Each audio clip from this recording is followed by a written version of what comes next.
میں ہیرات میں تھا طالبان دور میں، مولانا یار محمد خان وہاں کے گورنر تھے، تو اچانک مجھے کہا اگر اجازت ہو تو میں آج کسی ایک وقت میں تبلیغی جماعت آئی ہے پاکستان۔ السلام علیکم ورحمۃ اللہ وبرکاتہ۔ ناظرین، امید کرتا ہوں آپ تمام دوست خیر و عافیت سے ہوں گے۔ اس ویڈیو کو مکمل دیکھیں، دوسروں تک پہنچائیں، لائک اور سبسکرائب ضرور کر کے جائیں۔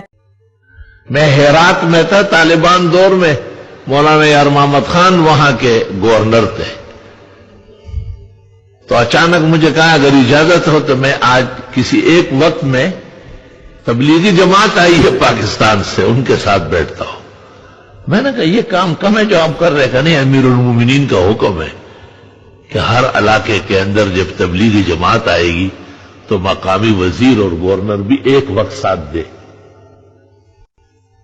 میرے ساتھ مولانا سنجان صاحب محدث سرحد اور کافی علماء تھے۔ میں نے کہا کہ پھر ہم بھی چلتے ہیں۔ وہ بڑا خوش ہوا، تو کہا اچھا۔ ہم جو وہاں گئے وہ تبلیغ والے سب واقف تھے اور بہت خوش ہوئے۔ مجاہد اور فقیر کا بھی بیان ہوا اور ایک جشن کا سما بن گیا۔ تو دیکھو، چونکہ اسلامی روایات کے حامل تھے تو اسلامی روایات جن جن کاموں سے اونچی ہو رہی ہے، امیر المومنین نے گورنروں کو پابند کیا تھا کہ کسی بھی تبلیغی جماعت کو ایک وقت دینا ہے، کچھ بھی کرے۔